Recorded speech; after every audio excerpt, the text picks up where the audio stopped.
सपने उन्हीं के सच होते हैं जिनके सपनों में जान होती है और पंखों से कुछ नहीं होता, हौसलों से उड़ान होती है। ये पंक्तियां मैं दरअसल क्यों कह रहा हूं, क्योंकि इन पंक्तियों को सच करके दिखाया है आईएएस गोविंद जायसवाल ने। जी हां, गोविंद जायसवाल एक ऐसा नाम जिनके जो पिता हैं एक रिक्शा चालक थे, रिक्शा पुलर थे, गरीबी गुर्बत की इम्तिहान से गुजर रहे थे। एक छोटा सा मकान था, 3 बहनें, एक भाई, बनारस के रहने वाले।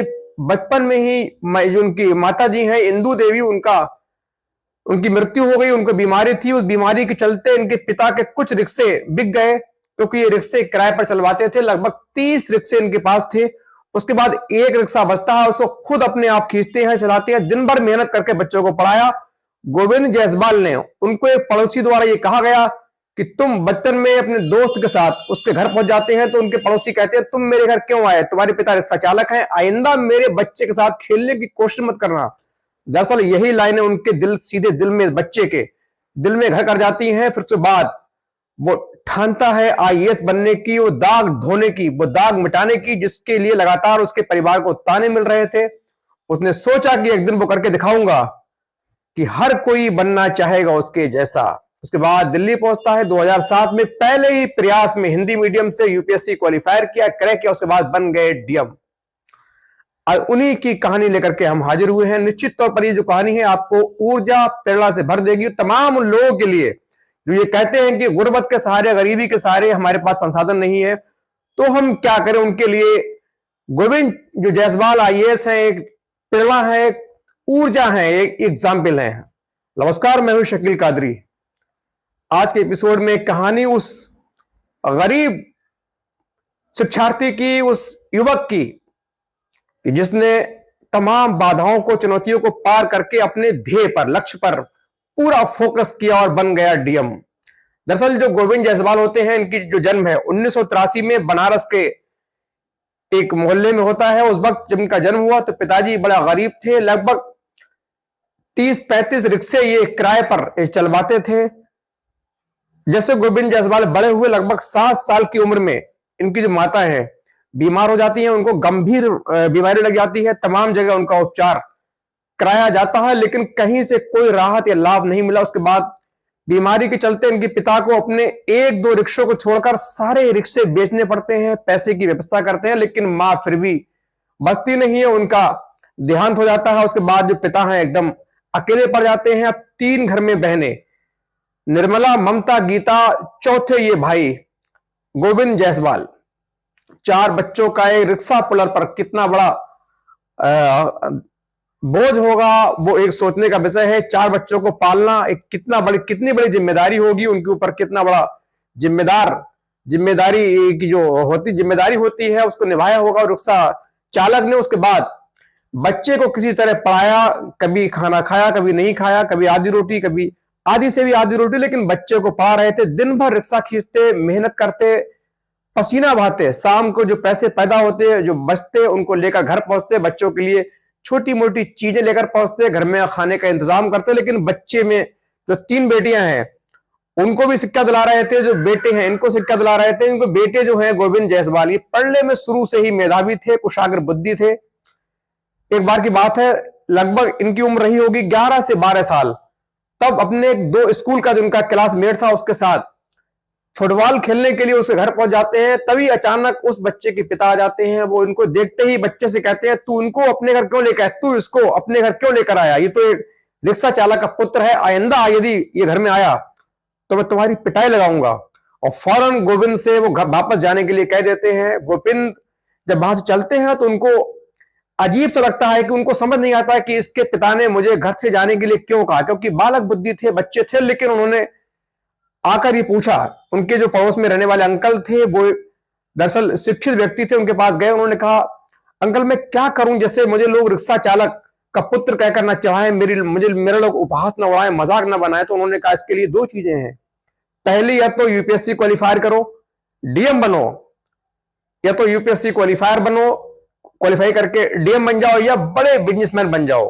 अब चूंकि बिजनेसमैन के लिए, बिजनेस के लिए पैसा चाहिए होता है, जो उनके पास नहीं था, तो ये तो जो प्लान है उनके काम का नहीं था, ये हटा दिया गया। दूसरा जो ऑप्शन था वो शिक्षा के सहारे था, क्योंकि शिक्षा ही वो चीज है जो व्यक्ति को जमीन से आसमान तक का सफर तय कराती है। बिन पैसों के शिक्षा वो अनमोल धन, वो रत्न है जो इंसान को कहां से कहां पहुंचाती है, इसकी कल्पना करना भी मुश्किल।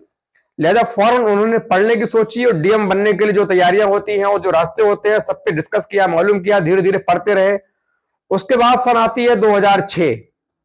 पिताजी से कहते हैं मुझे डीएम बनना है। सीधे उसके लिए पिताजी कहते हैं बेटा मेरे पास इतने पैसे नहीं है, लेकिन तुम चिंता मत करो। पिताजी ने कहा गांव में कुछ थोड़े टुकड़े जमीन के हैं जो पुश्तैनी जमीन है, उसको बेचने का मन बनाया। कुछ पैसे इधर उधर से कुछ कर्ज लिया, इकट्ठे करके उनको सीधे 2006 में दिल्ली भेज देते हैं। वहां कोचिंग करते हैं, लेकिन वहां का जो खर्चा है, उनके पिता रिक्शा चालक को बहन करना इतना आसान नहीं था। लिहाजा उन्होंने वहां कोचिंग पढ़ाने की सोची। पार्ट टाइम में कोचिंग पढ़ा रहे थे, यूपीएससी की तैयारी कर रहे थे। एक दौर वो भी आया जब उनको अपनी एक वक्त की चाय और दोपहर का जो भोजन टिफिन है उसको छोड़ना पड़ा, क्योंकि उनके पास इतने पैसे नहीं बच रहे थे कि वो अपने दोपहर का खाना या 3 टाइम की चाय पी सके। लिहाजा उन्होंने खाने को छोड़ा, लेकिन शिक्षा नहीं छोड़ी। उनको मालूम था कि शिक्षा ही वो धन है जो मेरे परिवार की जो हालत है, जो हुलिया है, दशा और दिशा दोनों ही बदल सकती है। लिहाजा पढ़ाई पर मुकर्रर रहे, दिन रात मेहनत करते, पसीना बहाते, पढ़ाई करते, दिन भर पढ़ाई करते, बच्चों को कोचिंग पढ़ाते। उसके बाद सन आती है 2007। यूपीएससी एग्जाम में बैठते हैं और पहले ही अटेम्प्ट में, पहले ही प्रयास में हिंदी मीडियम से यूपीएससी को क्वालिफाई करते हैं और बन जाते हैं डीएम। और उसके बाद सीधे फोन द्वारा ये सूचना सीधे अपने पिताजी को देते हैं। पिताजी उस वक्त जब ये सुनते हैं तो पिताजी के खुशी से उनकी आंखों से आंसू की धारा, अश्रु धारा निकल पड़ती है। उसके बाद घर पहुंचते हैं। घर पहुंचने के बाद सीधे जो इलाके में आसपास के जो लोग हैं, जो उनका कल तक उपहास उड़ा रहे थे, मजाक बना रहे थे, आज उनका स्वागत करने को तैयार खड़े थे। फूलों की मालाएं लेकर गोविंद जायसवाल का जो स्वागत, इस्तकबाल करने के लिए तैयार खड़े होते हैं। वो कहते हैं कि गोविंद, हमें तो तुम पर पहले से ही नाज था, पहले से ही हमें मालूम था कि तुम एक दिन बड़ा करोगे। ये वही लोग थे जो उनका उपहास, मजाक उड़ा रहे थे। आज लेकिन सफलता मिलने के बाद उनके जो तेवर है, उनके जो सुर हैं, एकदम बदल चुके थे। गोविंद के आगे एकदम झुके झुके लग रहे थे। उनको फूल मालाओं से इस्तकबाल किया। उसके बाद सीधे घर पहुंचते हैं। उसके बाद ट्रेनिंग करने निकल जाते हैं। ट्रेनिंग करने के बाद ये डीएम बनकर ये ग्रामीण विकास एवं पंचायत राज विभाग में इनको पोस्टिंग मिलती है, अरुणाचल कैडर मिलता है। वहां पहुंच जाते हैं। उसके बाद जो इनके परिजन हैं, उनका जो घर है धीरे धीरे बनना शुरू होता है। इनकी जो आमदनी हो रही थी, सैलरी आ रही थी, उससे इन्होंने अच्छा सा बनारस में एक जगह मकान, घर लिया, जगह अच्छी सी जमीन खरीदी, अच्छा सा मकान बनाया। उसके बाद तमाम वो लोग, शहर के नामी ग्रामीण लोग, अच्छे अच्छे उद्योगपति अपनी बेटी के रिश्ते के लिए गोविंद जायसवाल के घर प्रपोजल भेज रहे थे। लेकिन गोविंद जायसवाल ने अभी शादी न करने का मन बनाया था। उसके कुछ दिनों के बाद जब ट्रेनिंग पूरी हुई, उसके बाद इनकी पोस्टिंग हो गई। तब इनके जो जीजा हैं, चूंकि इनकी जो बहनें हैं, इनका बहुत बड़ा, इनकी जो बड़ी बहन है उनका बहुत बड़ा योगदान रहा इनको आईएएस बनवाने में। चूंकि उन्होंने ही पिता को ये सलाह दी, पिता को समझाया कि बेटे को कहीं ना कहीं डीएम, बेटा हमारा जो भाई है बहुत पढ़ने में तेज है, कुशाग्र बुद्धि है, इनको चांस लेकर देखो, अगर चांस मिल गया तो हमारी जो दिशा है, दशा है, दोनों ही निश्चित तौर पर बदल जाएंगी। उसके बाद ये दिल्ली गए, पढ़े, डीएम बने, यूपीएससी क्वालिफाई किया। उसके बाद बहन के जो हस्बैंड थे, उनके एक दोस्त लायर थे, उनसे मुलाकात के दौरान उन्होंने इनका जिक्र किया। तो उन्होंने बताया कि मेरी जो भांजी है, यानी बहन की लड़की है, वो आईपीएस है, नाम है चंदन चौधरी। फिर दोनों के द्वारा दोनों की जो परिवार की नजदीकियां बढ़ना शुरू हुई, रिश्ते शुरू हुए, बातचीत शुरू हुई, देखरेख हुई। उसके बाद जो गोविंद जायसवाल है, इन्होंने आईपीएस चंदन चौधरी, जो नॉर्थ गोवा की एसपी भी रह चुकी थी, उनको देखा, उनको लगा कि मेरे लिए बिल्कुल सुटेबल है। 1979 में जन्मी थी आईपीएस चंदन चौधरी, ये उनके लिए परफेक्ट रही, उन्होंने पसंद किया। उसके बाद दोनों की अच्छी तरीके से शादी हुई और आज दोनों एक अच्छी सुख चैन की जिंदगी जी रहे हैं। दोनों पति पत्नी एक बड़े ऑफिसर हैं। और आज भी जो आईएएस गोविंद जायसवाल हैं, वो ग्रामीण विकास और पंचायत विभाग में सचिव जैसे महत्वपूर्ण बड़े पद पर तैनात हैं। निश्चित तौर पर गोविंद जायसवाल उन तमाम लोगों के लिए प्रेरणा है, स्रोत है, आइडियल है, एग्जाम्पल है, उदाहरण है, मिसाल है, जो ये कहते हैं कि हमारे पास शिक्षा तो है, लेकिन हमारे पास शिक्षा आगे, दिमाग तो है, शिक्षित है, लेकिन आगे जाने के लिए हमारे पिताजी गरीब है, हमारे पास संसाधन नहीं है, संसाधनों की कमियां हैं, सीमित संसाधन है, सुविधाएं नहीं है, तो हम कैसे पढ़े।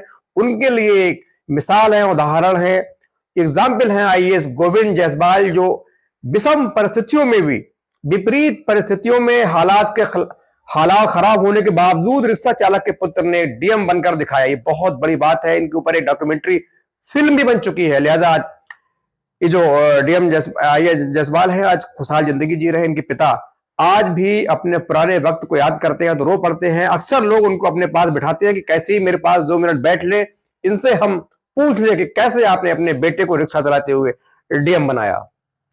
और अंतिम में कुछ पंक्तियां कहना चाहूंगा जो निश्चित तौर पर आईएएस गोविंद जायसवाल के ऊपर बिल्कुल सटीक फिट बैठती हैं कि लहरों से टकराए बिना नौका पार नहीं होती, कुछ किए बिना जय जयकार नहीं होती और कोशिश करने वालों की कभी हार नहीं होती।